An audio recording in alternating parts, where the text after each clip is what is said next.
আসসালামু আলাইকুম। চলে আসলাম সকালবেলায় কাজের উদ্দেশ্য।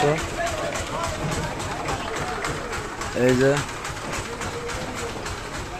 জামতলা বাজারের 4 তলা ঢালাই দিয়েছিলাম ঈদের আগে।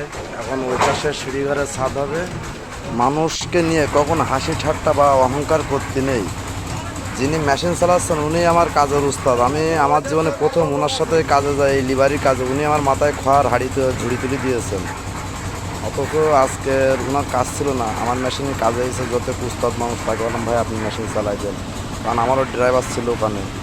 আমার প্রত্যেক মেশিনে একটা করে ড্রাইভার আছে, তারপরেও আমার উস্তাদের কাজ ছিল না বললো আমার কাজ নেই, আমার কাজ নিতে প্লাস আমার কিছু লোক নিতে যে কাজে নিয়ে গেছিলাম আমি, যে ভাই চলেন। তারপরও খারাপ লাগছিলো যত সে উস্তাদ মানুষ একসময় আমার মাথায় এরকম খাওয়া তুলিতেছে। আর আজকের আমি মাহাজন, আল্লাহ আমার এই পর্যন্ত নিজে সব কিছু দেওয়ার মালিকই আল্লাহ। তো যাই হোক, কখনো অহংকার করতে নেই বা কোনো মানুষকে তুচ্ছভাবে ঢেউ করতে নেই, কারণ আল্লাহ কখন কার কী করবে বলার নেই। ছাদের পরে আছি, অনেক ভালো লাগছে। 5 তলার উপর থেকে চারি সাইডে আকাশ এবং সাইডের আপনার গাছগাছালি এত সুন্দর লাগছিলো, মানে মন জুড়ানোর মতন দেখতে খুব ভালো লাগছিলো।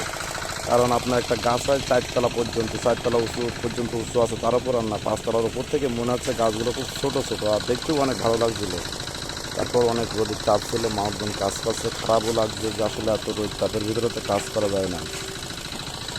কিন্তু আসলে আমাদের ভাগ্যটাই তো এমন, কাজটা শিখেছি, এই কিছু তো করার নেই, এই কাজই করতে হবে। কপালে লেখা ছিল এই কাজ। যাই আলহামদুলিল্লাহ ভালোই আছি, কোনো সমস্যা নেই। ছাদের পর থেকে দেখতে অনেক ভালো লাগছে। নিচে আসলাম, কাজ কাম করছে, যদি পানি কি দাঁড়াতে পারছে না, কেরম ড্রাইভার সেটা খ্যাস খ্যাস খ্যাস খ্যাস করছে যে ভাই পানি কি কী হাত দাঁড়াবে, কিন্তু ছাদের পথে পানি কত সরাবো। আপনার মনে করেন ছাদের পরে পানি নিচ্ছে, পানি সব ছাদের পরে জমা হয়ে গেছে। তারপরে দাঁড়াতে একটু কষ্ট হচ্ছে, এভাবে সে একটু রাত দেখাচ্ছে। এখন যখন ভাই রাখতে রাখতে নিয়ে নাও, পানি অনেকবার চেপে দিচ্ছি এখান থেকে, কিন্তু একটা লাইনও হয়নি।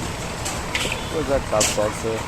আমার উস্তাদটা খুব ঠান্ডা মানুষ, কবি ভাষাতে জীবনে গাড়ি দেখেন, ভালো কাজ কোনো আজ করেন, ভালো মানুষ, সম্মান করি। সে সম্মান দিয়ে কথা বলে, সম্মান দেওয়ার মালিক একমাত্র আল্লাহ। এই পজিশনে আসছি আল্লাহ নিয়েছে, আমি হয়তো চেষ্টা করেছি আর বাপ মার দোয়া ছিল, যার কারণে এই পর্যন্ত আসছি। সব কিছু মিলাই আলহামদুলিল্লাহ।